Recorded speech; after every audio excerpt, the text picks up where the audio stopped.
Death Watch.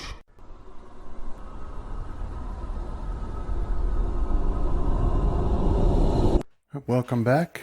I'm Brandon, the Game Master. We're playing Dungeons & Dragons 3.5, Cradle of the World. So we'll go ahead and have our players introduce themselves and the characters they're playing, starting with Chris. Hi, I'm Chris. I'm playing Casimir, the fighter wizard, and I'm excited to head back to Cradle. I'm Travis. I'm playing Graham, the rogue. Also excited to head back to Cradle. Wow. Power up! I'm Justin. I'm playing Rohan, who really doesn't care about going back to Cradle. That's why you lived up in the tower. Yeah. You're going to open a mall, hang out in the parking lot. No, I'm going to be the guy that wanders out into the woods and no one ever sees him again. This is all stupid. You guys are stupid. Sorry, John. I'm John. I'm playing Fenrith, who is relieved to be heading back to Cradle. All right, so as our session ended last time, we had a battle, an aerial battle against some smaller blue dragons, and our heroes were able to overcome those. Those dragons were smaller than the rocks, and so they proved to be not too great of a challenge. There was a larger dragon, one that's of a size with their rocks, that had arrived and then departed, and two of the dragons they fought fled out of sight. And there was a battle going on between a bunch of different colored dragons far to the west, as far as their eyes are able to see, a giant mesa that dominates the horizon and dragons fighting in the air above it. But the heroes, once the dragons had fled and they were victorious, they had turned towards home to the east. And as they flew that way, a massive cloud bank had rolled in from the north, and lightning sort of had begun to strike from it, but it was different than normal lightning. This was had a purple tinge to it, and it was much thicker and moved slower. And it reminded Casimir sort of the way that, seams can be underground, ore seams, precious metals and things like that. The way it looked, it forked sort of like lightning, but moving too slowly. Anyway, that had begun to strike out at the landscape as the session ended last time. And that's where we pick up now, with them moving east and gaining elevation, because in their homeland, before this landscape that they fly over existed, the homeland ended at the rock cliffs, and these are massive cliffs that tower, high into the sky, and the top edge of that is far above the current elevation that you're flying at. But that's the direction you're going. So that's where we'll pick it back up. As you're flying, the rocks have sort of gathered into formation. I mean, none too close, but generally flying as a team towards this massive cliff to the east. And the the cloud bank had rolled in, and it wasn't enveloping you. But it's not long before it actually does reach you, these clouds. They're moving deceptively fast. And these are extremely thick, dark, silvery, billowy clouds. It sort of reminds you, as they roll across the landscape, of a wave crashing on shore, where as you look at it and you see the edge of it that's closest to you sort of recede and become a little smaller, just for a larger cloud to come up behind it. And now from your vantage point, you can see that it's rolling right across the ground, but also high into the sky. So it's not a weather pattern any of you have ever seen before. Now, up ahead of you, miles away still, is that cliff, and so you've been going at a steady upward angle to reach those cliffs. These are the rock cliffs where the rocks usually congregate and have their nests and stuff. So that's where you're headed for right now. So what you're looking at is suddenly, as you move, the wind increases, and now you're in like a windstorm level. And luckily, your rocks are big enough that it's not much of a problem for them. And if you remember when you had traveled across the ocean earlier, you went through a worse storm, at least what you're experiencing right now. But so they don't, your rocks, they just move along and they don't seem disturbed by it. But visibility has now decreased. And so in just a matter of what seems like seconds, you go from being able to see that cliff ahead of you to not being able to see it. And then a few seconds beyond that, can't see each other anymore. So some of you guys had taken various wounds, and none of you were at full health. And your rocks had decided to turn towards home without your command. And you guys had decided to just let them do that because you wanted to go there anyway. And now, once again, without needing input from you, as the visibility decreases, they just sort of slowly close ranks. And so now we'll pick it up and put you under your characters under your control, with your rocks flying basically wing tip to wing tip now. So you can still just barely make out the shadow of the harness where your companions sit on their rocks, but you can't see each other personally. And you can tell that you're moving at an upward angle, but that's the extent of what you can see now. So Fenrith, so there are we've got Gyre, Tempest, and Riven are flying next to each other, with Gyre in the center, and then Fenero is behind Gyre. And you had seen that image of Coralon getting stabbed, and then you felt that absence deep in your soul. It's one of those situations that you never realized that you felt it until it was gone, but you'd always felt this connection to him, and suddenly it's gone.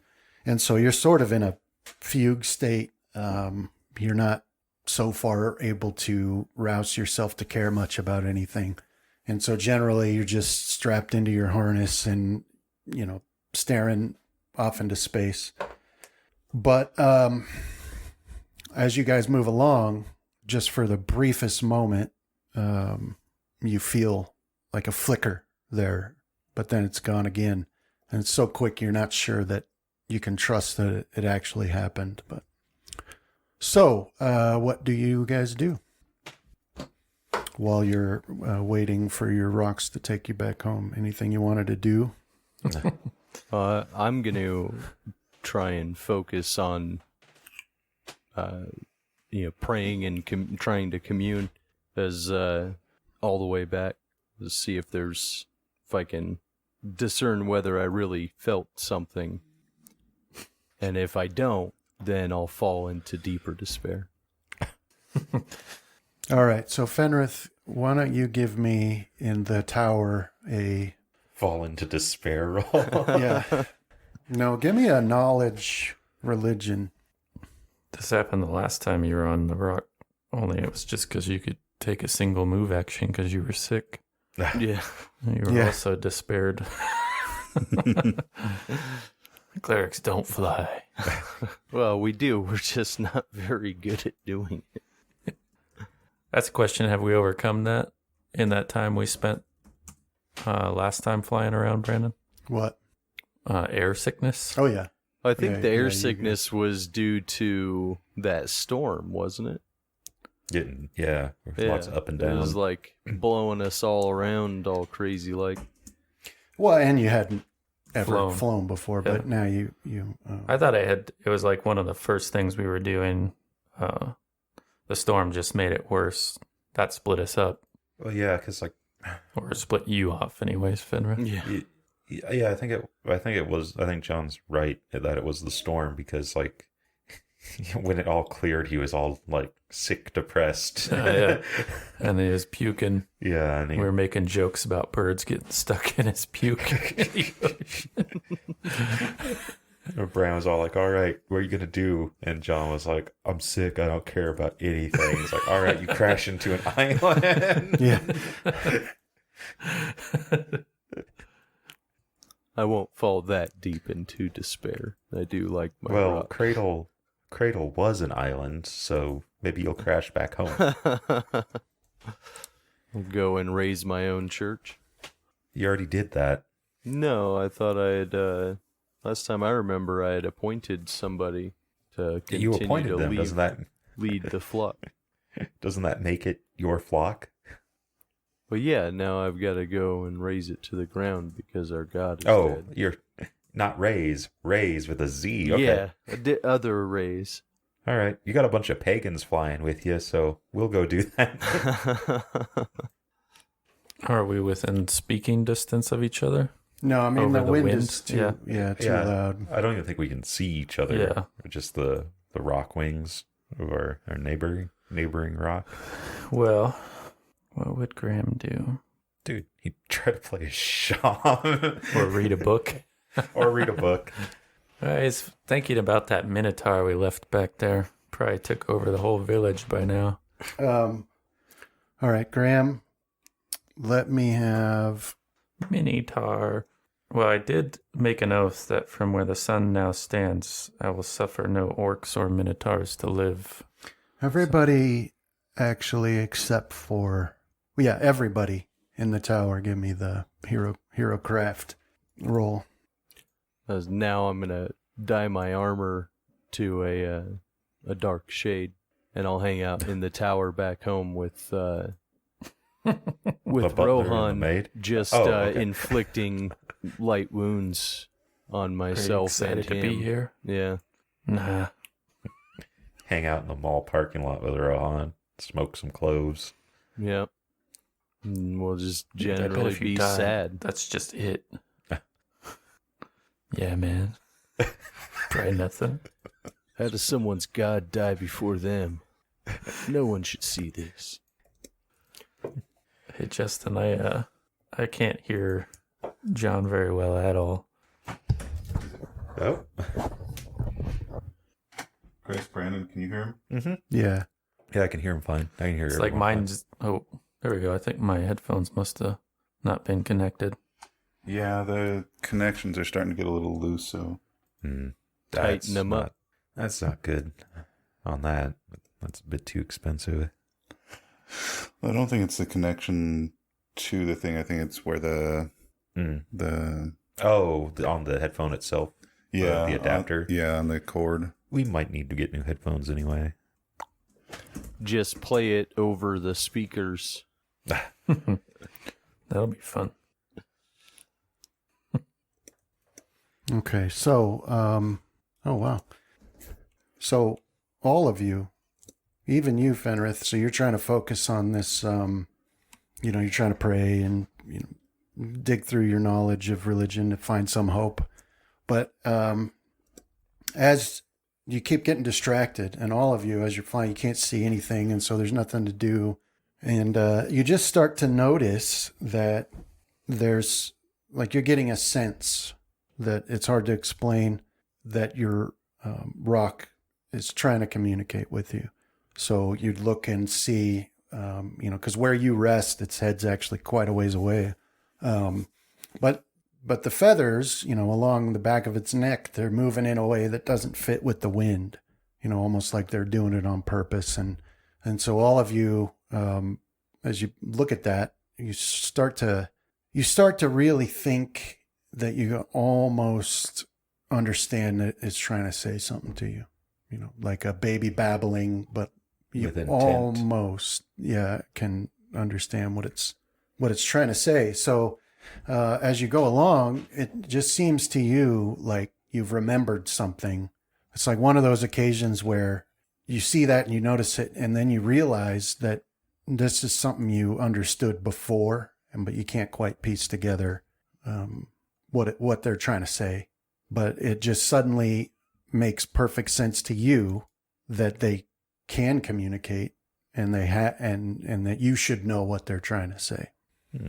So that's what you experience as you're moving, and then the wind picks up even more, and you can just you get that sensation of rising. They are masters at this, and so they've just found an updraft, and their wings don't need to work, and suddenly you start shooting up very quickly at that upward angle. But now the sky flashes as these odd lightning bolts start streaking through the sky pretty close to you. And like lightning, there is thunder as well, but this is another odd difference because it sounds more like a bell than thunder. And it's, really loud because it's really close. So let me do some rolls here. Okay, Graham. So as you're focused on this and you're just, sitting in your harness or whatever, suddenly one of these purplish bolts strikes Gyre. Okay. I will have been in the middle of trying to talk or communicate back. Mm-hmm.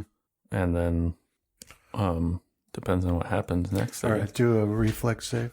Are you trying to mimic the ruffling of your own feathers? No, I was talking to Gyre like I understood what she said, so I didn't embarrass myself. All right, so just owing to some unnatural or supernatural ability to sense that danger is near, you manage to get your eyes closed just in time so that you don't lose your vision when this lightning bolt slams into Gyre. And you watch her, where it hit her, up on her neck, a little ways forward of you. It's like, when you first set paper on fire and it's not actually fire, but it's still consuming some of the paper. That's what the feathers look like there. And, that lightning, it doesn't really feel the same, doesn't smell the same, but it does sort of, you can sense that it impacted more of the body than just where it hit, so it like streaks through. But her head, she lets out a shriek, but then her head, sort of droops forward, and you can tell that she's not all with it. So you're going to have to make a hero craft to pilot her properly. All right. So yeah, you grab hold of the, reins, so to speak. And so you start, giving commands and, where to touch and whatever. But that snaps her out of it, and she rights herself and continues on. Now, let's see, one more. All right. So Riven is struck by this lightning as well. A different one. All right. But so you'll need to make a reflex save, Casimir, and do one for nice. All right, so Casimir, you are also able to. You just, whether by luck or just skill, you your vision is not. You don't lose your vision. You have your eyes closed right at the right time. But then Rohan and Fenrith, you're both going to need to make reflexes as well, because this lightning bolt is much thicker and it actually jumps to your rocks. And I'll do the saves for your rocks, but There. Ooh. What'd you do? Roll one? Rolled a 2. But it's a good thing I'm insulated against lightning. Oh, yeah, that's right. It's purple lightning, though, Rohan. Yeah, I don't care about the color. I'll absorb it all. all right. Yeah, so this so Rohan, this does strike you, but not Fenrith. So Rohan, this hits you, and it's just the weirdest thing because it's like it arcs into you, sort of like lightning would, but then it just like washes over you, and it stays for what seems like, it seems to you like 10 seconds, 10 full seconds, and it's covering you. And you guys can see, actually, who can look over, like, Rohan is a beacon in the dark now, and he's got this bluish purple light arcing all over him.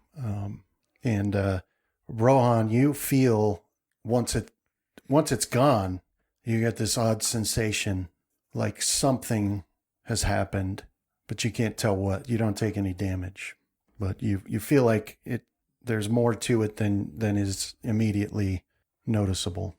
But then it's gone. Okay. So let's see who got. All right, so Rohan, make the hero craft, and you two, Fenrith. That one I can do. All right, that's enough. So, for Fenero, it just takes a little bit of coaxing, and you get her back, flying on the straight and narrow, so to speak, and then off you guys go. So as you move, as you continue on, the wind picks up, and this lightning continues striking all around. Let me make sure no more of these hit you or your rocks, but. All right, so then, so they keep striking all around, and you're every time you're certain it's the next one's going to hit you, but it doesn't, and you move on, and then eventually you can see underneath you the stone top of those rock cliffs as you break over the edge of that barrier and start moving towards home. Now it's like it's an immediate change in the weather, that suddenly you're in clear skies. You can look behind you and you can see the whole world in that direction is covered by black silver clouds. But ahead of you, you see the Angry Mountain towering up into the sky, and you can see the cliffs below you. And just beyond that, you can see the hills. And then beyond that, you can see the forest. Things do look a little different now, though. From your elevation, you can just make out the village where it rests atop the cliff overlooking the beach. And you can see that it's like almost dusk, but you can still see well enough that some of the fishermen who stayed out longer than normal, maybe they were having a rough day or a really good day, is usually what that means. And they're making their way back to the beach, to get back to the village with their daily catch. And then you've got the forest. And if you remember, there had been quakes, and a lot of that forest had just been knocked flat. Do you guys remember that? Mm-hmm. Well, whatever happens, you're not sure, but that's not the case anymore. All the forest looks as it did for most, your childhood. All the trees are standing strong and thick down there in the bowl, in between the mountains and the hills of your village. But as you look to the horizon, just beyond the Angry Mountain to the north, things look a little different there. Now, where there had been a plain before, you see more trees, a lot more trees. And it seems to you, at least in that one little direction, that one little section of the horizon you can see that's not obstructed by the mountain, it seems like the forest goes on forever, and that's different. What else can you see that's different? The village itself is way different. It's still in the same place, obviously, but it seems to have grown a lot. You can see many more homes. And as a matter of fact, you can see what looks to be the beginnings of a stone wall that's being built. Now, where Cradle Village rested was atop these hills, is the best way to describe it, that go from the rock cliffs all the way to where Cradle is situated, atop these hills, couple 100 feet above the coast, above the beach. And Cradle was, on that cliff and the House of the Heroes was closest to the edge of it, so you had a good view of the beach. And in this area where Cradle is situated was flat hills, like plateaus, but it's hard to say if it was that way naturally or if it was made that way over time of, people constructing on it or whatever, but relatively flat. And then to the south of Cradle Village, on those hills, when you get to the edge, you look down into the bowl of where the forest was. And that's where that's the way it looked for most of your life. But now more of that space is taken up by homes and walls starting to be constructed, which is a little odd because it's a straight drop off pretty much. I mean, it's still passable. You guys walk down to the floor of the forest, but on the north or the south towards the beach, it's a straight drop off. So it's hard to understand why a wall's being built since you sort of live atop an unassailable position, but that's what they're doing. But that's what you can see now as you move toward the village.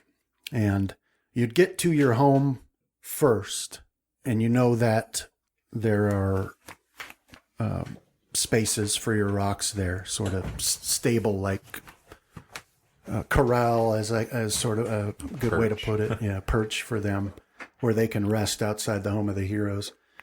And then beyond that was the village. But if you don't want to go straight home, just let me know what you want to do. Straight home sounds good to me. I think I'd be kind of lost in thought trying to figure out if this wall of thunderclouds that we left behind was magical or not. Yeah, and we know Fenris and Rohan aren't want to go to the welcoming committee right off the bat. Oh, yeah. Actually, silly me. Yeah. Casimir, do a knowledge.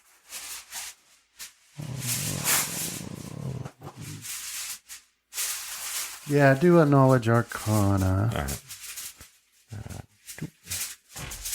But spellcraft would also maybe work depending on what it is. 'Cause well, it's yeah, do that too. that's like the strange effects. But yeah, I'll just be trying to work on a theory on what I think that might be.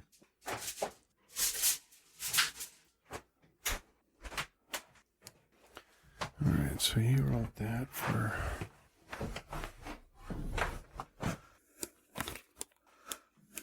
I guess we can see each other now too. So I guess I'll do the hand talk or the mirror or whatever it is to my fellow brothers here and see if they like. I'll motion that I want to go back to the house. Yeah, I have no interest in going into the town.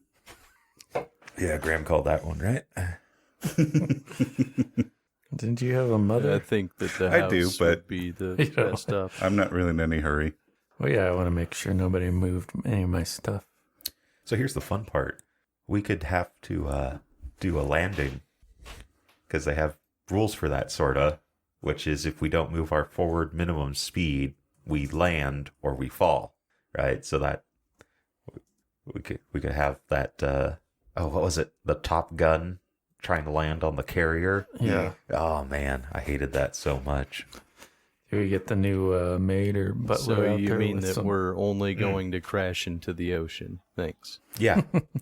Well, you guys can. I landed that stuff, no problem.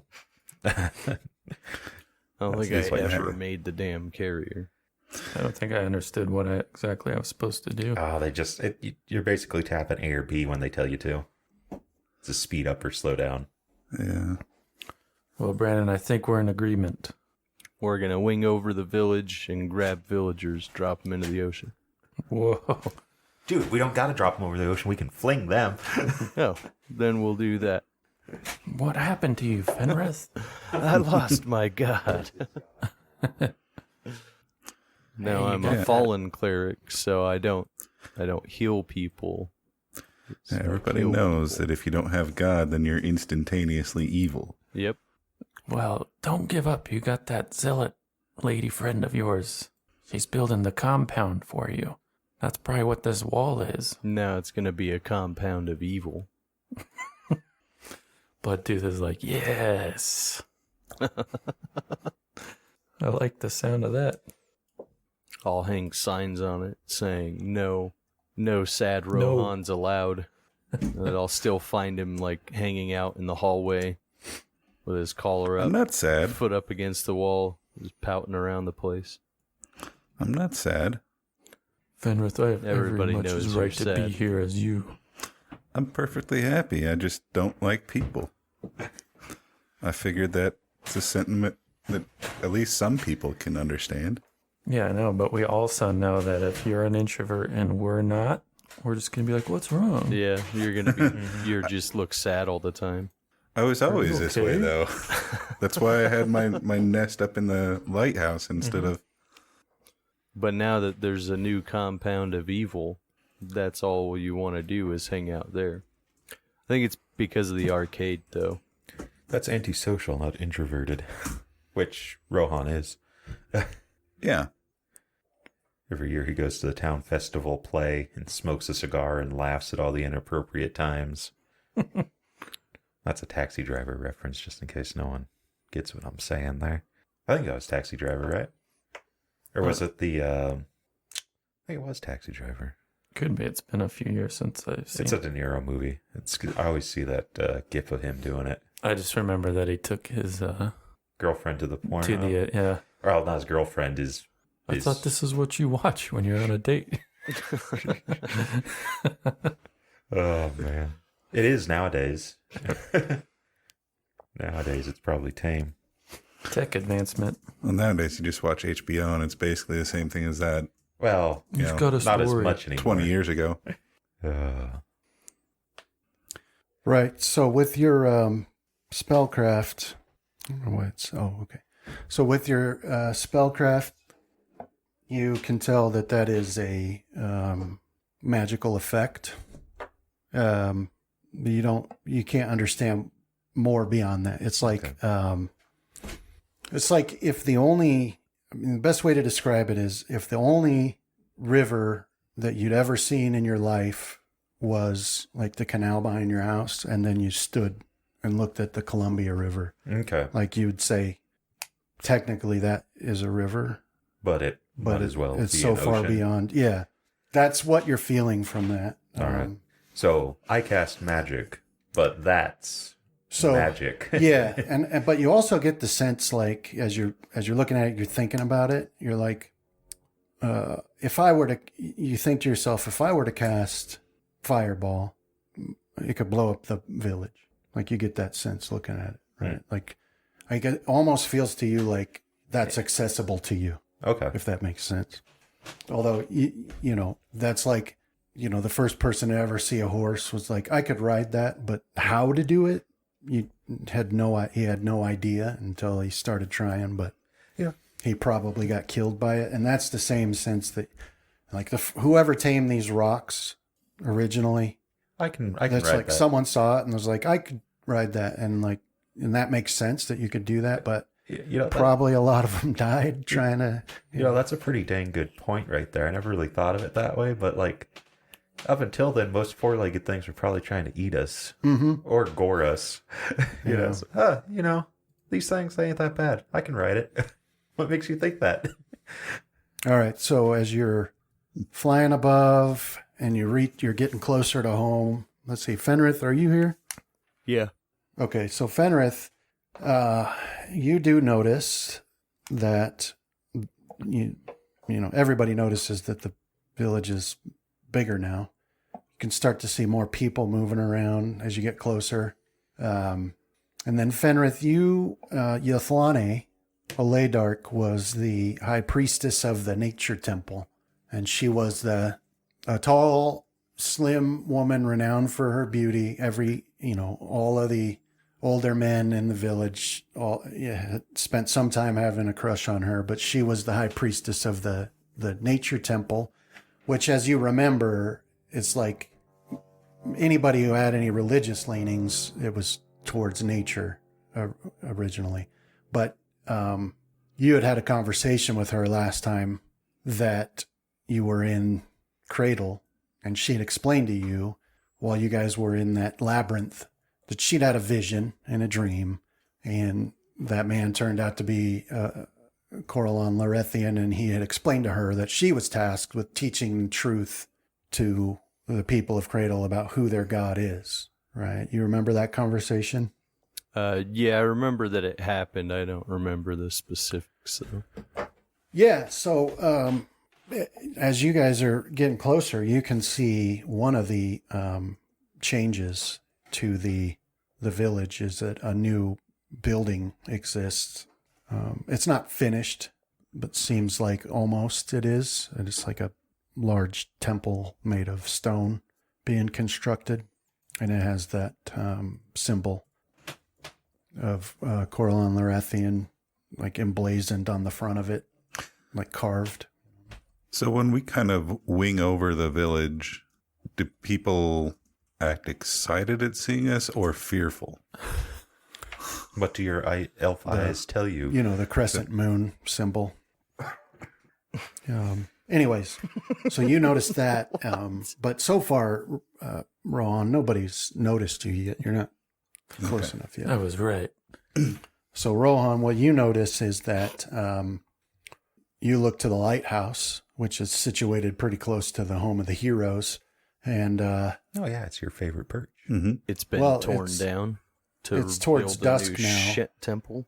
no, it hasn't been torn down, but it's not lit, and it should be by now at this time of day. And you guys had arranged, you know, there's always been an arrangement that it will get lit in your absence because it's your duty to keep it lit. And so when you guys have to go somewhere, there's always been an arrangement, but it should be lit by now, but it isn't. So that's what you notice. Yeah, so there you go. So as you get closer and finally people do see you, a lot of them point, and people stop to look, and you see a few waves, but there's a lot of them that just go on about their business. So Don't bother to look. surprise attack when we snatch them? Look at Justin. He's thinking. He's thinking about it. They haven't lit the lighthouse. It's his first day back. And if the village is bigger and there are a lot of people I don't know, which immediately makes them enemies. Oh, he's already in a bad mood. There's going to be lots of people walking in the doors. Yeah, there are more people, which we can't have. And the lighthouse isn't going insult to injury. Yeah. We are the population control, you know? I leave for 5 minutes. That's a dangerous thought there. That's a dangerous thought, Justin. What else would the heroes do in peacetime? It is our duty to protect the village at any cost. In any way that is necessary. So, I've been saying this for a while. Yeah. As Graham often says, if you figure out who are the good people and who are the bad people, it should be 51% are good, 49% are bad. Kill 49%. The most good is done. sounds good. Yeah. All right. It's simple. Although once we kill those 49%, then 49% of what's left would technically be the bad people now, right? Yeah, that's why you got to keep Which going. means, yeah, you got to kill half of what's Ours left. is a and never-ending battle. there can only be one good person left, and then they'll be half bad. Me.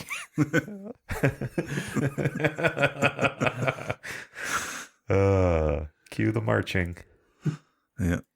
Time for us to switch and become evil overlords. It's not evil if we say it's the law. Yeah. Think about the 51%. As long as we still call ourselves heroes, then nothing we do is bad. It's worked for every one of Brandon's characters. Yeah. Well, we're heroes of the 51%. So even if we're villains, that's a temporary status. There will always be 51% of the population that follows us Yes. and looks to us with as heroes. Simple democracy in action. Simple. Sorry, Mom, you're in the bottom 49%. You just weren't quite good enough to break that threshold. Oh, Shouldn't did we have get made to me do do the this? balance quote? Balanced as all things should be. Yes. Unfortunately, I think the only one here who might disagree with this philosophy was Fenrir. And he just lost his god. So there goes our moral compass. Whatever you guys say, I just need to tear that stupid temple down. I think I just need to get cleaned up and go and pray for a while. At this point, I really need someone to heal me a little bit. I can hit you with the old rod of healing.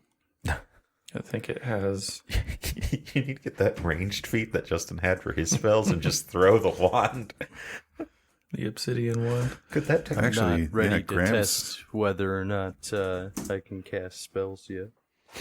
I have 12 charges left. Graham's pretty beat up too. We all were kind of beat up. Yeah, but if you were Graham, you would be dead right now, Rohan. Yeah, How yeah. are If I you had your even hit awake? points, I'd be dead. Oh, whoa. All right. So, what do you do? We're heading home.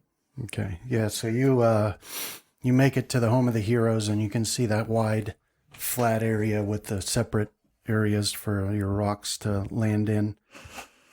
And you know, on their own accord, you bring them. You know, they land, and there you go. So you can see that not a lot has changed here. There's still that wooden fence wall, wooden wall around the place. And you've got well-tended grounds here. You guys remember that you had got a new steward, a guy named Folwyn, who was the new steward of the place. And so he seems to be taking care of business as far as the grounds look. You don't see him right now, and there's nobody around. But the rocks land, and you're able to dismount, and then there you go. So as you approach the door, it opens, and then you see that guy, Folwyn, and he's like, "Welcome back, my lords. I've been eagerly awaiting your return." Seems that much progress has been made on the village, Falwyn. Oh yes, a lot of work has been done to accommodate the new arrivals. New arrivals? Oh yes, sometime after you left. It's hard to say how much time, because all of us are experiencing an odd sensation when we think of time. People began to stream in out of the forest to the north, where many of us think there didn't used to be a forest. But they explained that they suddenly found themselves in a forest, and they felt compelled to come here. None of them have any memory of what took place before that, where they came from. In fact, a lot of them didn't even remember their names. They had to pick new ones. But some few hundred arrived. 100. Yeah, a few hundred. How long So, have we been gone? A lot of work has been done to accommodate them. New homes have to be built, and a lot of them need to be trained in new jobs so that they can be useful to the community. And it hasn't been easy. I'll say that. Some of them, we were very welcoming to them all, and most of them were quite grateful for it. But some of them, once they'd settled in, perhaps the trauma was too much, and they decided to be troublemakers. But thankfully, Nazus and his militia have kept the peace quite well. Maybe some would say a little too well, but that's not for me to speak on. That's lords. the Minotaur? Yeah, that Minotaur that you guys had arrested. Well, Looks yeah. like we left the place in good hands then. Yeah, so when you'd left, he'd agreed. He's like, yeah, I'll train up a militia for you guys, basically, so that there'd be some people able to defend the village. The village was a lot smaller then, but yeah. So apparently he's still there and has been doing what he said he would do. So And we didn't get shot down, so he at least hasn't openly turned against us yet. Yeah. I'll bear an inch of steel nonetheless. Isn't that just the length of the dagger? Right, so I unsheathed the dagger at the mention of his name. I believe Rohan's question was pretty good. So.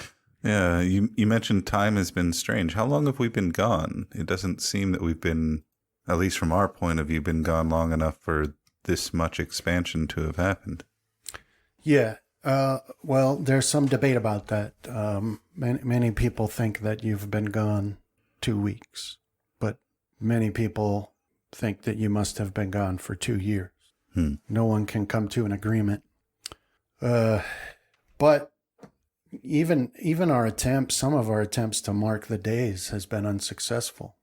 simple hash marks on a staff don't seem the same as they ought to one day to the next. But that all stopped about a week ago, and things seem to feel normal to everybody now. But it just seems to me that 2 weeks is not nearly enough time to have built as much as we have. And so if 2 weeks or 2 years are the only two options, then it must be 2 years.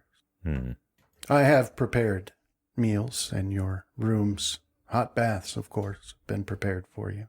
Thank you. Where is Nazim? Was it, Brandon? Nazus? Sorry. I think Nazim's from Robin Hood. I'm not sure where he is right now, but I can send word to have him brought to you if you'd like. He doesn't stay in one place. He just lopes in out of the forest one day, out of the plains the next, and does his training, and then off he goes. He's explained that he doesn't like staying in cramped quarters. Something about his past experiences. Being trapped in that room for as long as he was, I would imagine that, he wanted to get out of here. Yes. But about sounds good, him, though. Oh, sorry. And yes, if you're able to find Nazus, give word that we'd like to speak with him. If not, perhaps Rohan, maybe one other of us will go searching on our rocks to find him later. I'll send word. No doubt the mayor is already on her way here to speak with you as well. I'll go in, try to find some food. All right, so as he said, he did prepare meals, and not to speak ill of the dead, but he seems to be much better at that part of his job, at least, than your previous. 'Cause he's got this big table set up in that large dining room there. The window's been repaired from when the ravens crashed through it, and so he's got this table set up, and there's like a feast there that would feed 3 times as many people. And then also, as you approach that table, you see perched on one of the chairs, one of the backs of the chairs, a silver raven, and the cat is curled up on one of the seats, purring contentedly, and doesn't seem to care that you exist. Cats. Mm-hmm. Yeah, I will eat a lot because I had to ditch my rations for weight to make weight. So a lot of times when I separated from you guys, I wasn't eating. Except for the bugbears, you sue. That's right. But that hardly counts, Casimir. They're so bony and hairy. All right. The rest of you? Yeah, I'll sit down and I'll start eating. I'm gonna bathe real quick and go to the temple. Oh, yeah, that's not a bad idea. I'm going to transfer the raven to my shoulder and then head to go light the lighthouse. Okay. So as the raven hops on your shoulder, and then you head towards the door, and Folwin's like, "Sir, is the food not to your liking?" Backhand him. I'm sure it's quite well, but the lighthouse should be lit by now. I'm not sure why no one has done it. That's where I'm going. Ah, yes. I meant to speak with you about that. My apologies. The village loves it when the heroes come home. It's my fault, truly. Although it wasn't my duty to light it, I should have done so, realizing that those whose duty it was had abandoned it. What you all must understand is that for some time now, an unexplainable mood has overtaken the people. Many of them just go through the motions of their daily activities as if they can't think of anything better to do. Some have just seem to have given up entirely, and they have no energy or desire. And when I spoke to the layabouts, whose job it was to keep this lighthouse going, they simply shrugged their shoulders at me and said they didn't care, and I could light it myself if I wanted it lit, which I fully intend to do. So please sit down and I will take care of it myself. You guys have been gone a long time, no doubt through many dangers, and you deserve a good meal, and I'll take care of the lighthouse. But Fenrith, you hear that as you're heading towards the steps to go up to bathe. You just hear him say that, and it strikes you because that's the same sort of feeling you have. Yeah, that's what I was just thinking. I'll thank him for the meal, though, and tell him that he's done well in our absence and continue upstairs, though. I'm actually going to slightly change what I was going to do. I'm going to wait till Graham finishes his first couple plates or bowls of food before I start eating to see if there's any adverse effects on him. Okay. Just in case. Okay. So I'll just sit there and I'll pet Omen. Okay. I don't think you gotta worry, Casimir. Quite clearly, we know who the 49% are. The people who believe in Lorathian, not a true worshiper of the elements like us. Yeah. It kind of worries Casimir that he's that obvious, though. Graham's just picking up on it. You're waiting to see if I'm going to keel over and die, aren't you, Casimir? I know that look. Just hit me with the rod if I do. I see it every time I start trying to disarm a trap on a door. If I die, just bring me back. But you're right. I'll check the mill for traps. Bear trap in your soup. Looks good. Okay. So, Rohan, do you let Falwyn take care of the lighthouse? No, I was gonna kind of insist that I would do it. I also want to kind of use it to get the lay of the land a little bit better. Yeah, so he looks quite crestfallen, but he doesn't put up any more argument and instead comes back to the table and starts, Well, I'll pick up on his emotional state and invite him to sit down and eat with us. That's very kind of you, sir, but I'm afraid it would not be proper. I insist. I want to tell you about what we were... He pulls a gun. What is that? I said no. No. Hit me with the rod, Casimir. I've been killed. Wait, this is D&D, and that pistol only does 1d10 damage. And it's it's a full round action. You don't have rapid shot, do you? Dragon, Butler, whatever your name is. It's actually Full win. This is actually Shadowrun now. particle projector. Oh, no. Yeah, so he does. Like when you say no, he sits down, but you can tell it's a lost cause because as soon as he does, he sees that, the plate with the roast duck on it is so he gets up to straighten that, and then he says, "Oh, you'll need more drink," and so he's real fussy about it. Takes his job very seriously. I believe that Graham has the right of it. I, too, insist that you eat this wonderful bounty that you've prepared with us. Oh, okay, yeah, I'll wait to see if he starts eating. yeah. No, he'll eat. Okay, now I'll start eating. Reluctantly, he eats. Well, actually, when he goes to sit down, like he picks the chair that would have been Rohan's, and then he does take a few bites. But then, as he leans back, he realizes he feels something, and he stands up, and that darn Raven is look at what he's done to the chair, or and so he's like, I need some walnuts, and but he does eat some of the food. So Rohan, out you go. And the Raven's like very happy to see you. He's nuzzling at you and doing that thing and seems to be talking to you. And as you move across the grounds and out the gate and head up the path to the lighthouse, now it's pretty much moved on to dark. But, you could take this path in your sleep if you wanted. So you make it to the door. And it creaks loudly as you open it, which is just another sign that it's not being taken care of properly.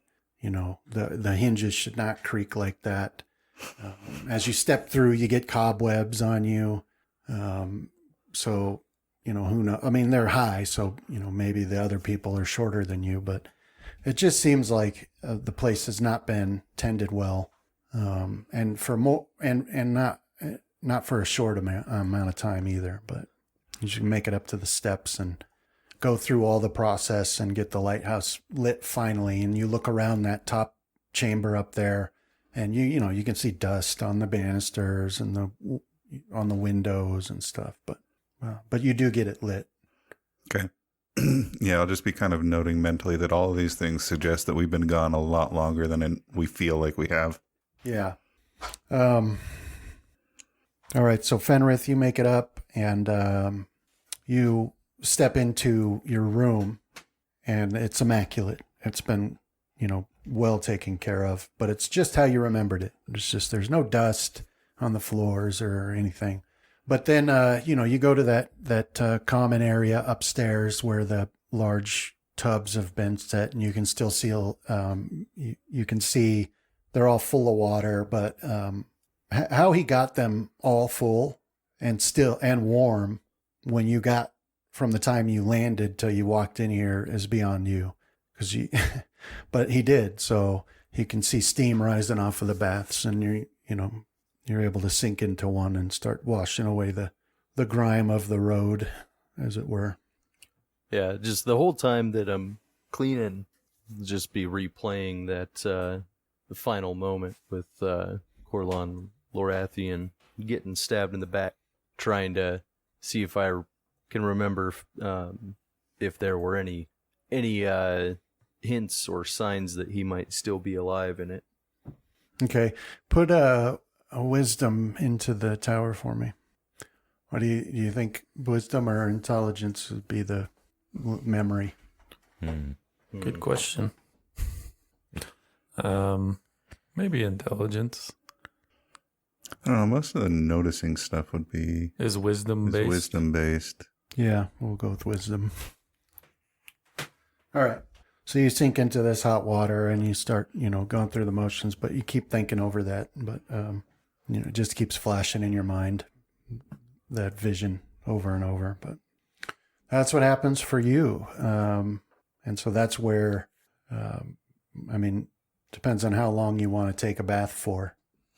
It's not going to be like a super long time, enough to get clean, throw on clean clothes. But at the end of this, I do want to, the way that I picture it is find some resolve that even though Corlon Lorathian may or may not be here right now, that I was his chosen. So, just, find the extra resolve to continue carrying on as if he was here, right? As make people remember the faith in him. Right. And that's going to be my attitude coming out and going to the temple. Okay. And then, Rohan, are you going to go back and eat or stay out there in the lighthouse? No, I'll head back to eat. Okay. All right. So as it perfectly happens, Rohan steps back in and then sits down at the table, and Fenrith comes down the steps. And as Fenrith gets to the bottom of the steps, there's a knock at the door, and Felwyn goes and opens it, and then the mayor steps in.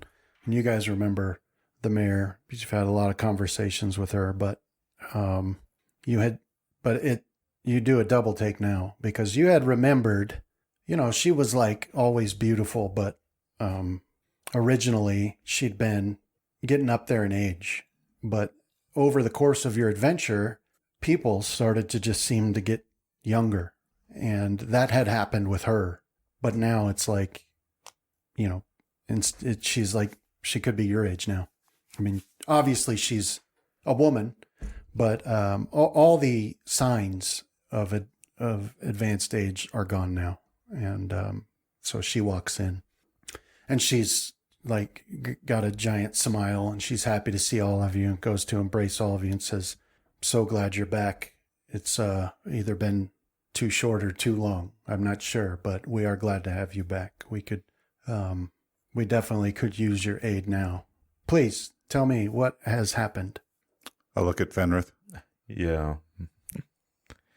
Yeah, so I'll make sure that I'm standing straight, my hopefully pristine armor, and I'll relay the events. As now, I can't quite remember. Did we went to that island, and then right afterwards we got teleported into that place? Correct. We never made it back to Cradle, did we? We made it back to the rock perch, I believe. Yeah, we never made it back to the town. Yeah, and then Angry Mountain exploded, and we tumbled through time. Okay. As far as we theorized, I don't know if we actually tumbled through time or if it was just an alternate dimension. Okay, so yeah, I'll give her, excuse me, the tale from us departing to that fortress out in the ocean, and that there was a ritual happening there as we managed to stop it, and as we came back, we saw the mountain explode, and then we woke up somewhere else. And go on to explain the encounter with the pointy teeth elves. I don't know what we're actually calling those right now. Round ears, Dark pointy elves could teeth. work. So a little bit different than us. And then the orcs. Were they orcs? I forget. Hobgoblins. Hobgoblins. There it is. The hobgoblin monks was rescuing. And preventing another ritual. Yeah, some villagers preventing another ritual, and then fighting fire elementals. I'm not sure if it was different for any of the other heroes. And then I was falling, caught on, or the Finaro luckily caught me, as there was dragons was off in the distance, even more fighting each other, and then we came back. I was not sure exactly how long we were gone. I'm not going to make mention of Corlon Lorathian dying, though. Okay. Because, like I said, I'm going to keep that to myself and just try to present a strong figure of as far as the representation goes. Okay, so she listens intently, and you can see the emotions play on her face as you go through the whole tale, and she looks at each of you in turn, and she's got that warm, like sympathetic, motherly look that that speaks of sympathy for what you've gone through, and she says that's quite an amazing tale, and it never ceases to surprise me just what you four go through on our behalf out there, and I'm forever grateful. We all had, every one of us had dreams for a month straight, every single night that the angry mountain had exploded, and we would wake up screaming and rush outside only to find that all was well. And so it's odd to hear then that you saw it explode. And there's something odd happening with time that I can't quite understand. I'm sure you've heard by now that there's some odd sensation that most of us have, that more time has passed than seems to, or less time has passed. It's difficult to say. Or, in your case, that time has worked backwards by 60 years or so. Yeah, it's not just me. Everybody in the village looks younger now. But, I think the more time goes on, the more I read, that this just is explained by the fact that our people used to live for a long time. And whatever you're doing out there is putting things right. And, now we're just changing to suit the age we actually would be. But to the other effects, how could we have possibly built all that we've built if it only had been a short time since you've been gone? So it must have been a long time. At any rate, I can say that most people that I've spoken to all agree that a couple of weeks ago, the sensation ceased, and now time feels correct to us. I suppose it'll always be a question that can't be answered. But I am, once again, glad that you're back, and I'm sure that the village would love to celebrate your return as soon as we can arrange it. There's so many more people now that it'll take time to get it arranged and get the festival ready to go, the celebration, but we shall have one, I assure you. What will be next for you? But don't take that to mean I'm rushing you along. You can take as much time as you need. You've already done so much for us. I believe right now we have no clear and immediate goal, but there are several things that bother me. The storm front is not of a natural means. It's immense magical power going on there. The people coming out of the woods, I wouldn't mind getting to the bottom of that either, even though we could theorize what it is. And I believe we have several loose enemies that might be on Rohan's list that might need to be taken care of to further the safety of Cradle in this island, former island, perhaps. So that is what's on my mind, unless you have more to add to the list, Madam Mayor. No, I have nothing to add to the list. Everything has been going quite well here. We did have some of the new arrivals, for whatever reason, didn't take to our way of living, and they caused a bit of disturbance. But Any further raids? No. Any other sightings of boats or Well, strange creatures? that's another topic I'm glad you asked about. This land to the west that you're talking about. There have been many reports of some of the hunters and trappers that range the furthest have brought back stories of that appearing, although nobody had mentioned the storm that you're talking about. Nobody could seem to find a way down to explore the area, or those that could didn't want to. And of course, there's always stories now coming from, hunters and the fishermen can't be corroborated. Some say they've seen large shadows flying across the sky, but when they look, they see nothing there.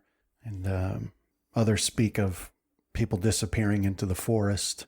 Now, A lot of the hunters talk about seeing something out of the corner of their eye, but when they look, there's nothing there. And they found tracks, but they're not able to follow them back to their origin to determine who they came from. It's hard to say. Could it be some of Nazu's scouts playing pranks on people? That wouldn't surprise me. But now, yeah, that's... did our hunters, which I think weren't that many, right? When we left, we were mostly fishermen. Mhm. So they wouldn't range that far west, would they? No. These are some of the newer people, Since when did we have hunters that ranged to the west that far, Madam Mayor? Well, once the new people arrived, and they all got here and we welcomed them, but it quickly became evident people were going to have to find something to do, some way to be beneficial, and some of them seemed to have an affinity for travel through nature, and so some of them started heading off in that direction, both to explore because it was new to them, but also to see if that would be an area where they could find game or something. And so some of them went off that direction and came back and told us these stories. I will say this. Some of them disappeared going in that direction, and their companions said that, they were swooped up by what's the word I'm looking for? Baby rocks, right? Which our people, as you well know, we've always known that's a danger, traveling in that direction.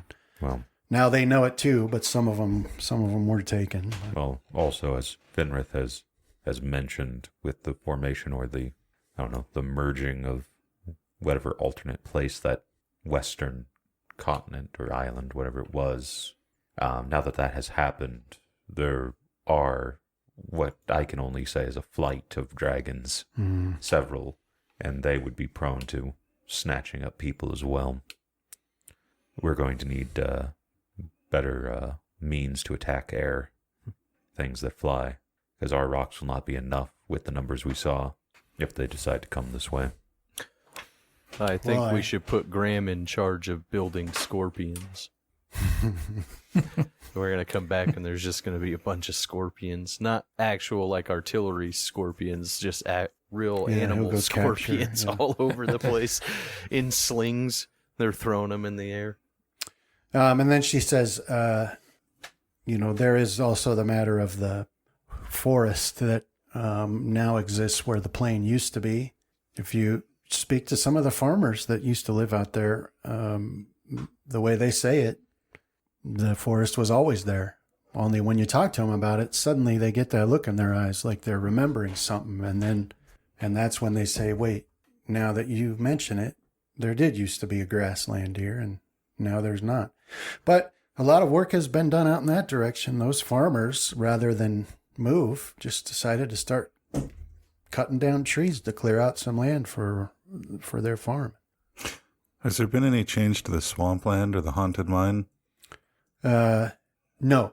The haunted mine, as I understand it, is still haunted, and we desperately need to start mining again, because with all these people, we're running out of materials. And some of those people that moved to the west that I was just talking about were also looking to see if there was, any potential for mining in the hills over in that way.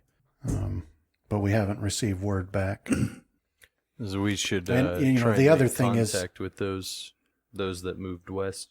Yeah, well, I'm not, and I don't want to sound, as if I don't welcome these new people, but it seems to me like a great number of them have no problem telling tall tales. So it's hard to say what is true and what's not, because some of them talk about ranging out there to look for, good places for mining, which they say they know without being able to explain how they know.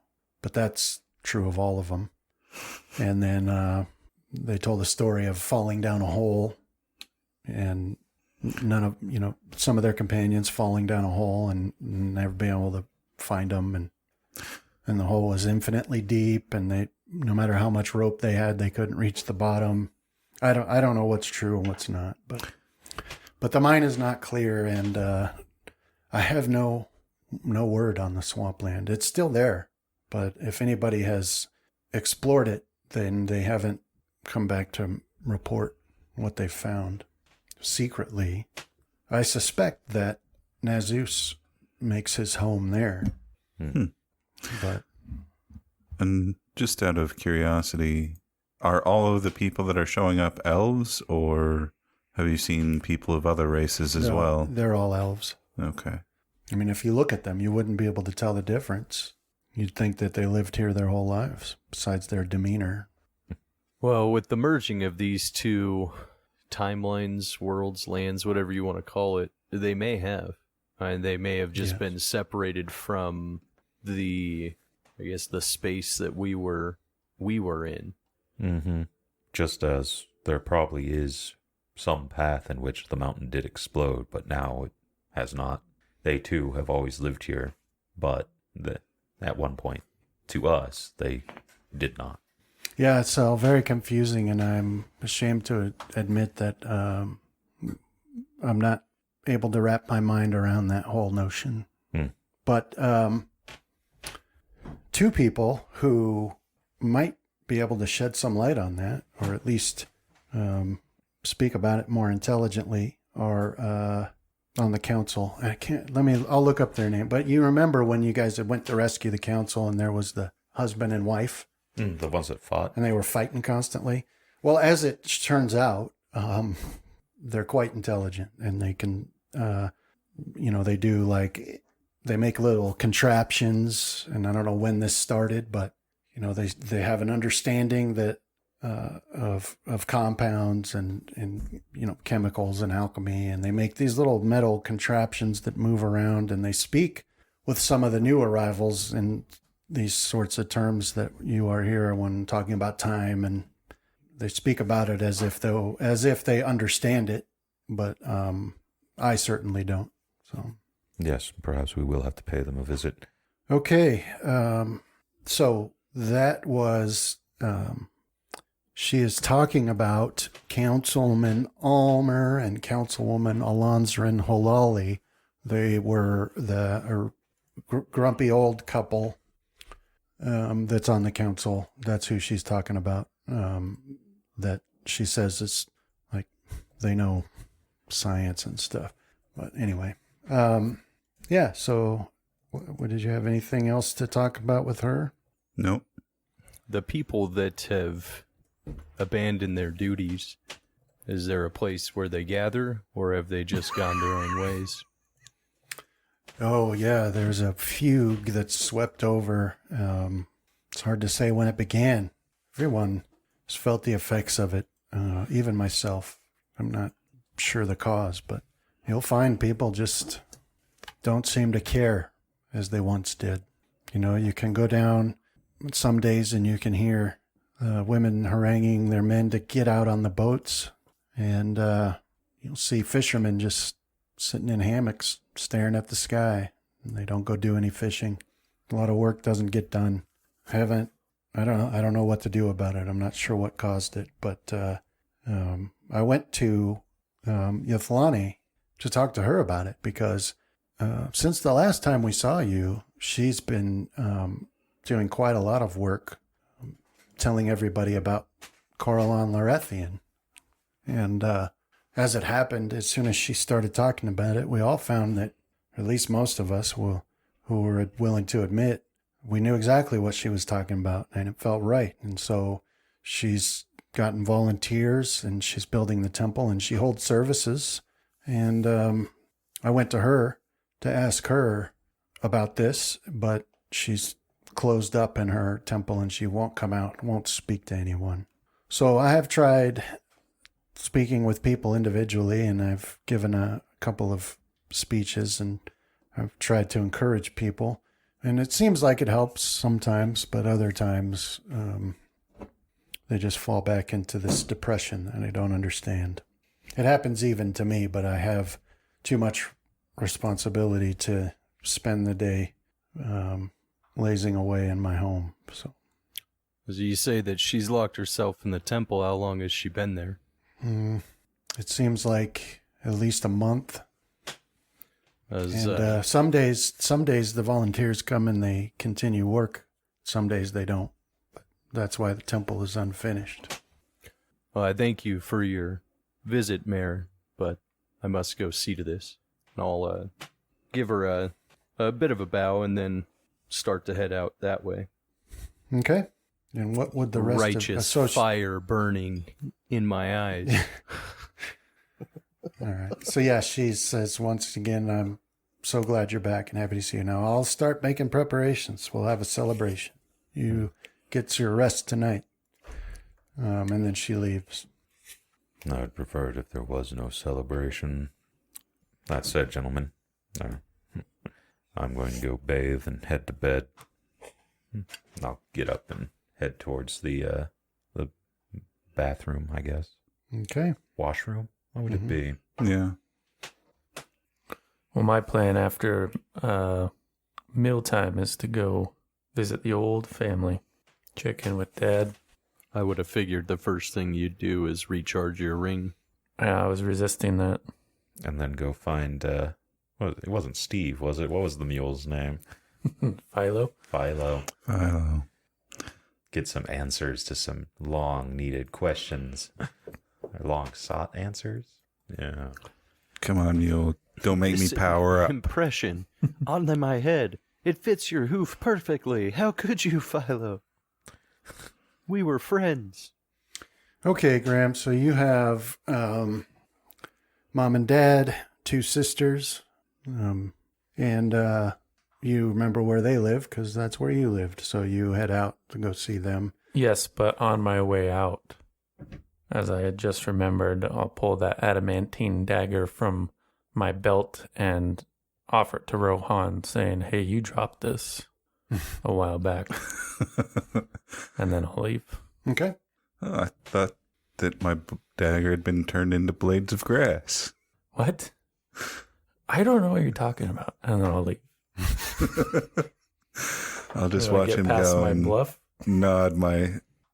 Sure, yeah. Well, I've been training this. my sense motive is horrible, so... Well, it's wisdom-based, right? Should be good enough at that. Yeah, but I have no rings to it. Yeah, so you believe it. Well, thank you, Graham. But you have to I've been remember- wondering where this went. Yeah. Anyhow, bye. And off I go. Now Rohan is left alone and in peace. Yeah. I'm probably going to head up or grab some tools and whatnot and head up to the top of the lighthouse and start cleaning and repairing my armor. Well, pretending to repair it anyway. Mostly just cleaning off blood and viscera. Yeah, I like to think that we can measure how long we've been at battle by when we take off our boots, how much gore goes flooding out of them. Yeah. At this point, We can't what's in my sneak. boots is probably just jellied blood. Yeah, we can't sneak because it's like when you get your shoes. Yeah.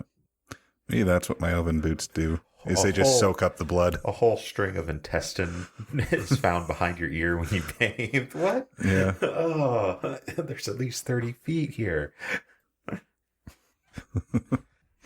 All right, so Graham, off you go to visit your family. So Yes. it's dark now, and so if they keep to the same general schedule, Dad will be out with his pipe on the porch, and your sisters were 7 and 9. You're not sure what they are now based on everybody talking weird about time, but it would still be the age where they would be getting their hair brushed by mom and getting, put into bed. So you make your way out of the gate, down the path, and over towards that section of the village, which is pretty close to where the path begins that leads down the cliffs to the beach. And that your house there had a pretty good view, at least in daytime, of the ocean. And so you as you walk along, you get those same familiar scents now, the salt water and the fish smell. You can still smell, cooking going on, and you can hear the sounds of people in their houses as you walk along. You can see light coming through the windows. And as you approach your house, you can see its outline in the dark, and then do a will save for me. Fall asleep mid-step. Burst out crying. Getting better. Start running. Boo-hoo. All right, so you feel like a zap in your head, right? And then that odd but beneficial dark vision that you got from Bloodtooth, where you could sort of see like Daredevil vision, kind of. It just suddenly reappears, just pops in, and you can see. So as you look ahead, you can see the outline of your dad's shadow on the porch in his rocking chair, and you can see the flare of his pipe. And he doesn't see you yet, but you're walking along, and you feel like a sensation within you. That's area where Bloodtooth is, and it's like feels like it's gathering strength, and you can hear over and over, "Kill him, kill him, kill him, kill him, kill him." And you recognize that that's not the voice that you've got a good rapport with. That's that other voice that appeared. The one that didn't like you and didn't feel compelled to do what you said. So anyway, you feel that there now, but the will save was like you can wrestle with Bloodtooth and make him shut up and do what you want, but right now you haven't been able to do that. So he's still just whispering. You got this image in your head of just dashing forward and burying the dagger in your dad's chest. Horrifying because you don't have any problems with your dad, but No, Bloodtooth, we gotta stick to the plan. 41%. But it's Or not 49. It's not making you do that. It's just you're not able Right. to make him be quiet right now. Well, I'll probably start talking because I talk out loud to Bloodtooth all the time. And, Hush now, Bloodtooth. oh, not you. Be quiet. What is going on with everybody? You got Fenrith running out in some sort of murderous look on his face. You got Rohan being Rohan. And you got Casimir, and I quote, "I would prefer to have no celebration." And with that, good night. And then everybody else is being kind of weird. So I'm like saying that out loud. I don't know if that catches my Also, father's attention. you might have the inkling that I was waiting to see if the food was poisoned by watching you eat. Yeah, so as you walk, as you continue walking and you're saying this stuff, you can see your dad, but you can tell that he can't see you, but his ears, his head comes up and he's looking into the darkness, but he's like, someone walking through the dark talking to themselves. That's got to be my boy. Roll a hide. That you, Graham? Yeah, Dad. Well, How are you doing? I'm well, son. Come on up. And so you can see him reach forward, and he's like, turns on a lantern, you know, or he like, you can see him fiddling with a lantern, and then it lights up and bathes the porch in light. And you can see him there on his rocking chair, and he's got a smile on his face, but he still doesn't see you. Yeah, well, I'll walk up. Does Graham hear a ring wraith screech in his mind as that present It's Graham doing the ring wraiths. recedes from the light? Yeah, and your dad's like, why are you screaming like that? I can't I help learned it. it on an adventure. There's Just so excited. someone out in Oh. the darkness screeching like a wild animal. That's got to be my boy. Yeah, so how's he looking? So he's still undeniably your dad, but the same effects have overtaken him. Like he's younger now, you know. Now, just based on the whole age, you wouldn't be able to tell he's much older than you. That hasn't changed the other aspects. So he's still, you know, he's got the gnarled, seemingly oversized fisherman hands. No. And he's still got the same bow to his legs and the, you know, the same hunch to his back and the corded muscles and the sun darkened skin and some of the creases at his, like in his, like on his forehead, they're still there, you know. So he's definitely your dad, but you know, his scruff is darker than it used to be. And he seems to stand a little straighter than he used to. But still, he's definitely your dad. Elements, Dad, you're looking good. Yeah, so like he, you know, he's not the overly affectionate type, if you remember. You know, he had trouble with you after your injury, not in a, like, where he was like mean to you or but he did lose his patience with you. But he's also like, a handshake is the best greeting for, you know, so he puts his hand forward and shakes your hand and he said, "Goodness, lad, you do too. Look at this armor. You look like you mean business, son. How have you been?" I do mean business. I kill indiscriminately now. Sorry.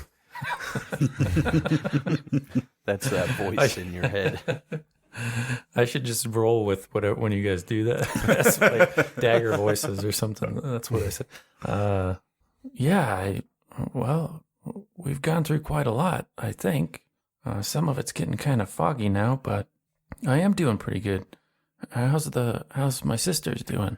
He's like, "Well, you have a seat there. Pull out a pipe and I'll get your ma. She'll, you know, skin me alive if I don't let her know you're here right away." And so he, you know, opens the door and he shouts in, you know, "Blah." And then you know, your mom comes out and she's got her apron and she's like straightening her hair, but same thing for her. Like she looks your age now. And, you know, she's got a big smile and she comes and does the mother thing. She was always very affectionate with you. So the big hug and the kisses and, "Oh, are you eating? You're not eating enough." You know? Careful, Mom. I'm as sharp as the edge of a knife now.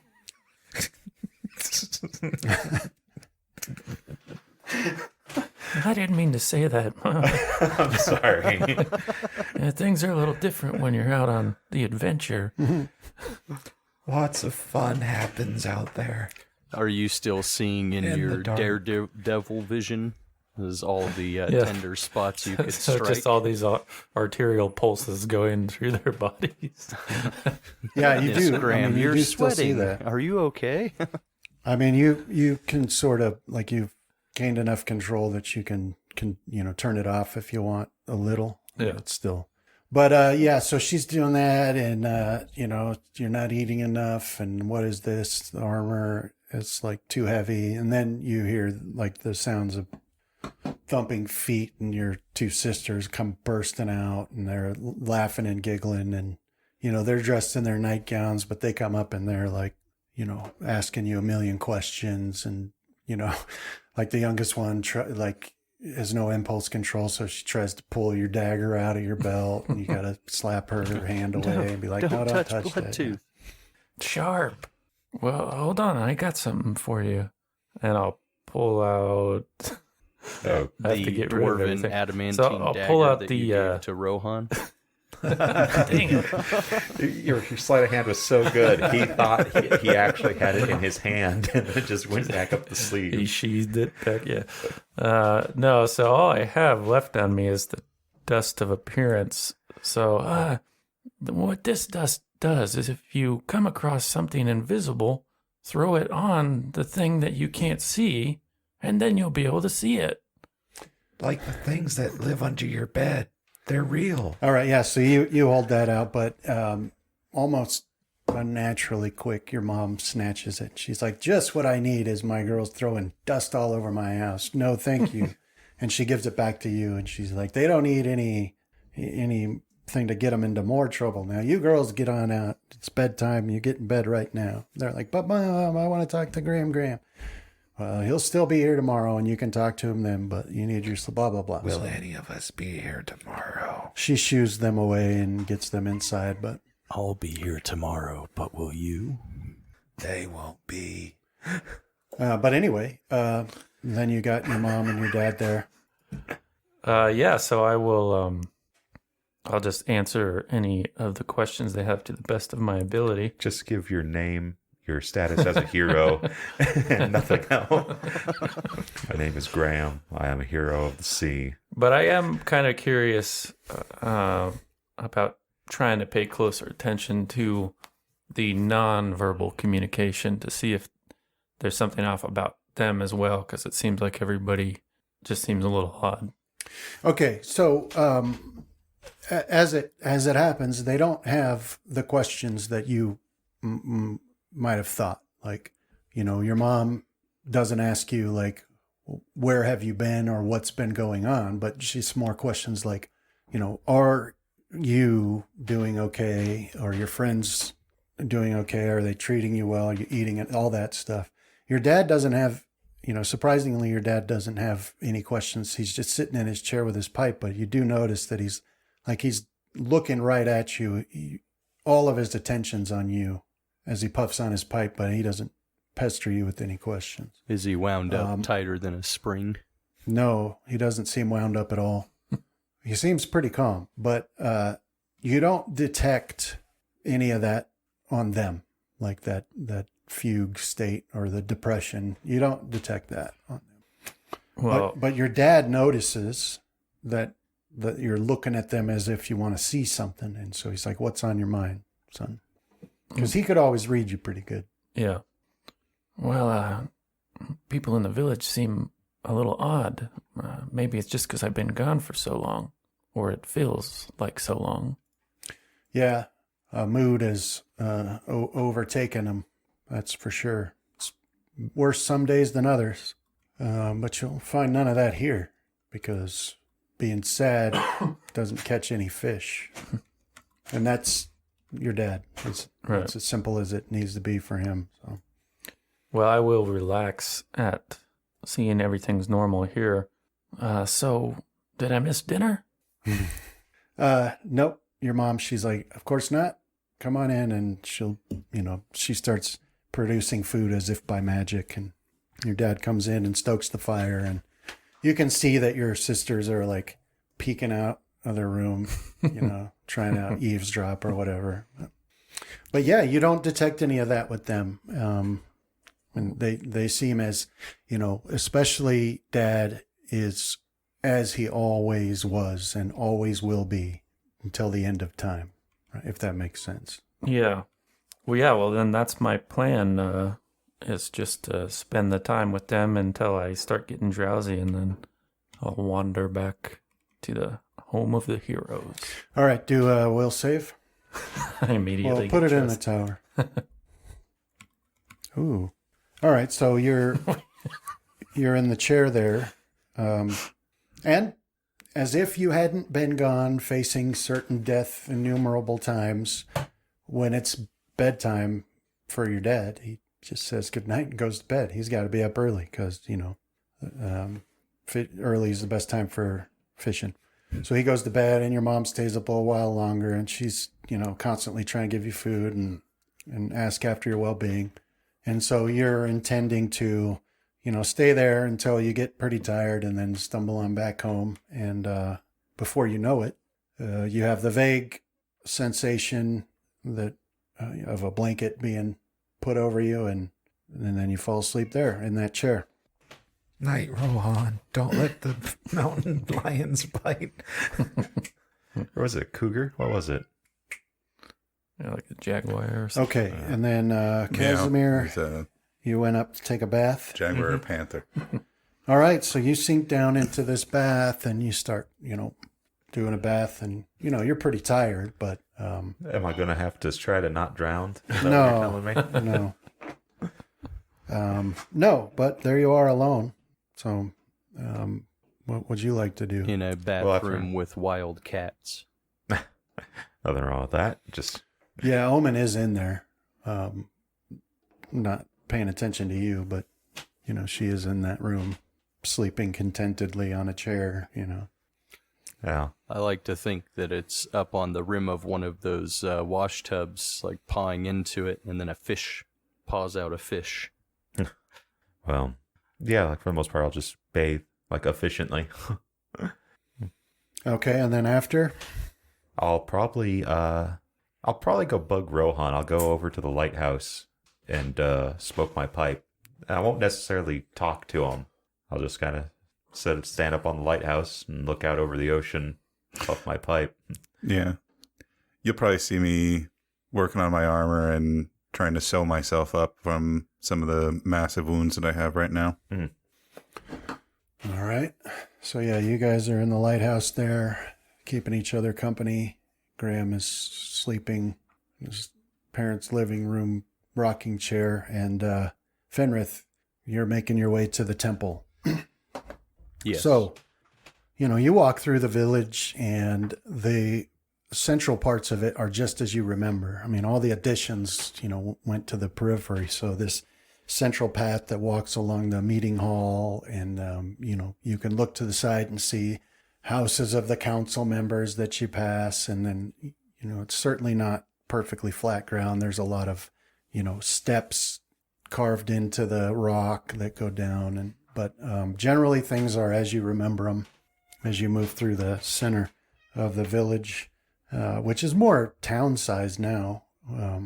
But then you make your way over in a southerly or a northerly direction, and you get pretty close to a part of the ground that drops off into the forest below, and that's where this temple's set up. And this is a stone building. And you can see that it's very well made. You can't think of anybody that you knew before that advertised any sort of skill with cutting stone, but whoever's been doing this has done a good job, because they fit together really well. And it's a broad building, probably about twice as big as the council meeting hall, the town hall, which was the largest building in the village before, with the exception of the hero's home. So that's actually it's probably about twice as big as the home of the heroes. And it, it goes up 30 feet or so, and it's got that symbol emblazoned on the front. And then there's the wide double door, thick oak wood, and steps leading up to it. And you can see on the grounds around it that there's plans for the future, because it's been cleared away and it's been leveled, and you're not sure what the plan is, but there definitely is some plan. And you don't see any light coming from inside that building. There's some windows on it, but they're boarded up now. The glass hasn't been put in yet, so you're not seeing any light coming in. But you walk up those steps, and the door's not locked, so you can push them open, and you walk into a really large chamber, just like you'd imagine any sort of church to be. This is where all the seating will go, and then there's the place for the whoever is seeing to the ceremony, a little platform, and there would be a place for them to stand and give their oration. But that's what you see there, and there's a door. on the back wall. And based on the way this building looked from the outside, you could tell there's enough room on the back for there to be a hallway or a staircase or something, but you don't see anybody in there right now. All right. And for some reason, I always forget what her name is. What is the name of the priestess? So her name was Yathlani. Let me put it in the chat so you can remember. So if I'm going to kind of search myself as far as where I would normally feel Corlon Lorathian. Do I feel anything being in here? No, you don't. Okay. So I'll call out for Yathlani to make herself known. All right, so there's no answer. I mean, you can hear your voice echo in this room. It doesn't have any of the furnishings or tapestries that might cut down on that when it's complete, so it just echoes through and nobody answers. So nobody answers you. All right. As this is going to be more for theatrics than anything, but I'll use my ring to cast daylight on an altar, or the altar in there, and then I'll start going to search. As that way, if anybody can see it, they'll see that the temple is bright as day, hopefully giving them faith that Corlon Lorathian has not abandoned them. A false and hollow miracle. Hey, All right, so yeah, this you cast is why that. he chose me, for lies and deceit.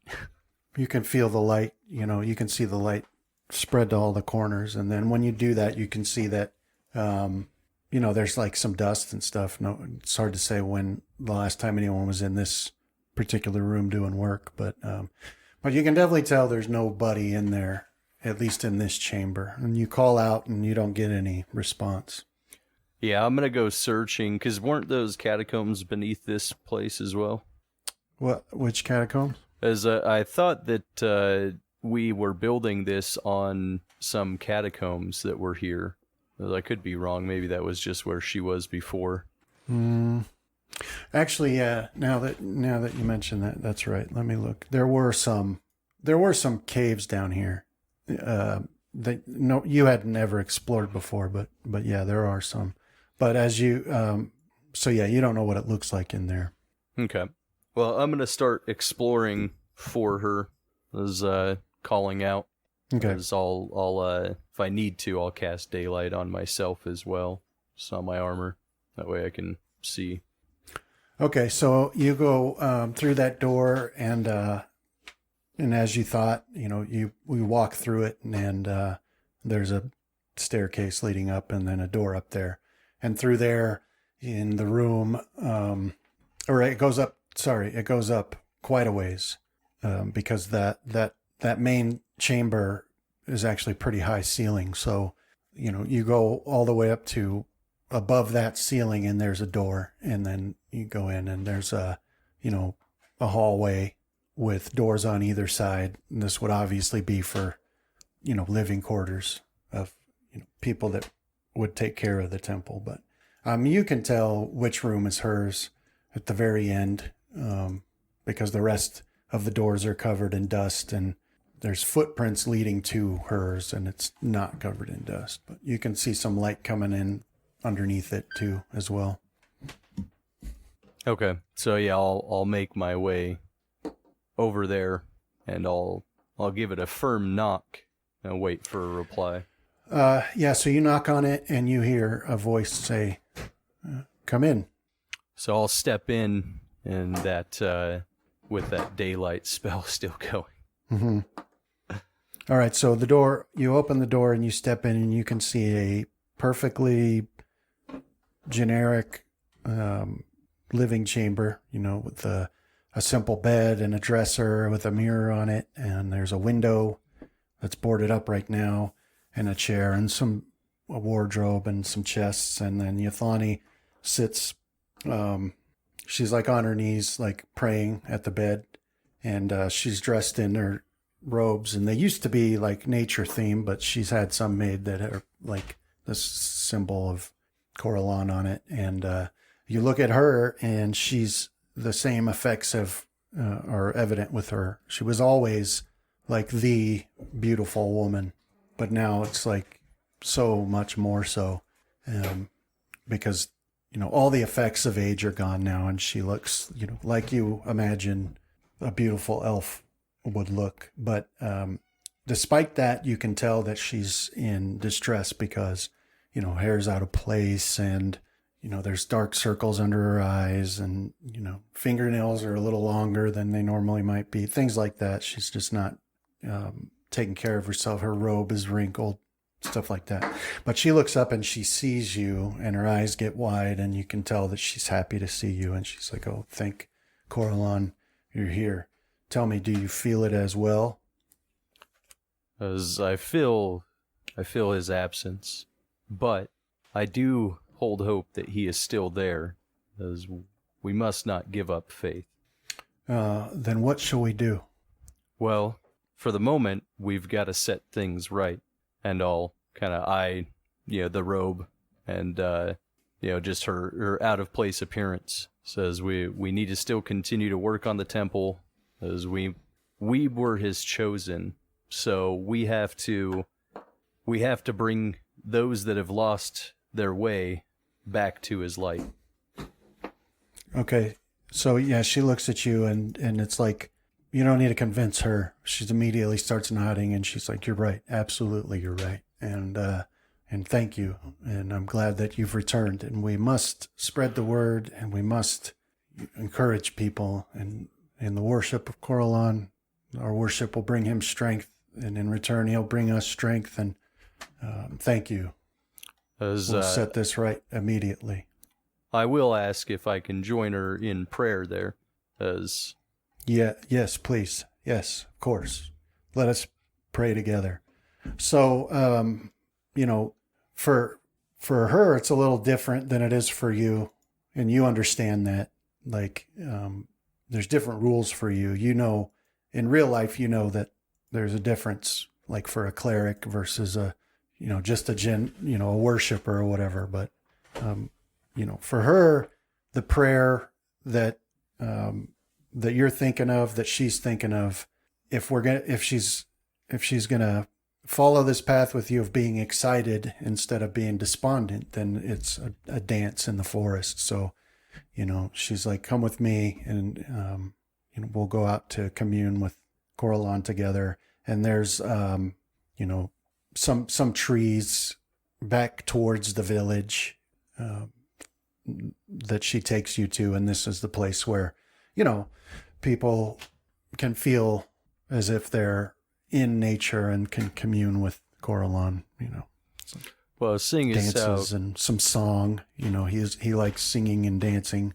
So, you know, for you, it wouldn't be out of place for you to do the same sorts of things that you do in the morning when you're praying for your spells or whatever.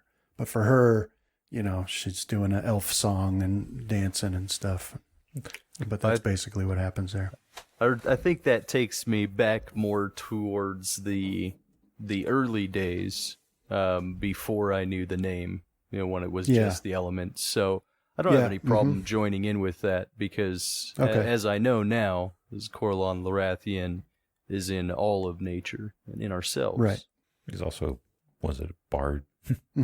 So Yeah. song and music, dance would all be in his... But also war. It seems like she's neglecting that. There's multiple ways to dance. So hit her with your mace. Or sword, I guess. Yeah, I mean, you know, like working sword forms is another way. You know, it's like a mix of a dance and a martial, but whatever. So you've got the idea. So that's what you guys are working on. And she's got a beautiful voice, of course, and it's soaring through the trees and into the night as you guys do this ritual together. And then put in the tower.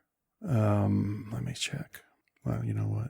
I'm sorry, you cut out for just a second. What did you want in the tower? Yeah. Hang on one second. Okay. I'll make up my mind on it. Put Probably concentration, right? Put concentration in there. Okay, and then why is it doing that? All right.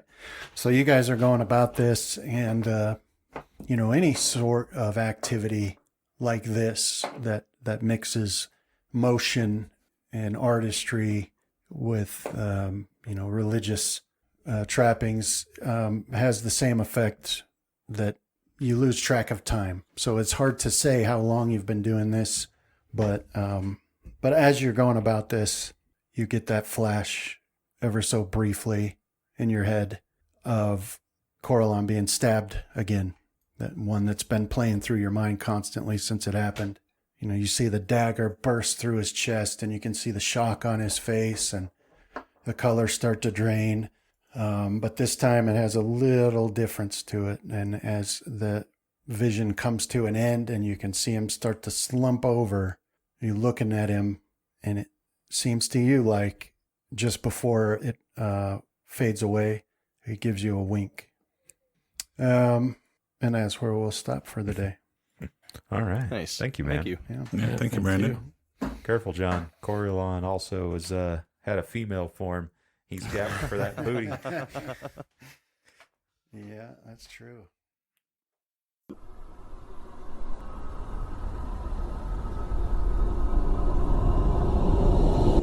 This has been a Death Watch production. Thank you for listening.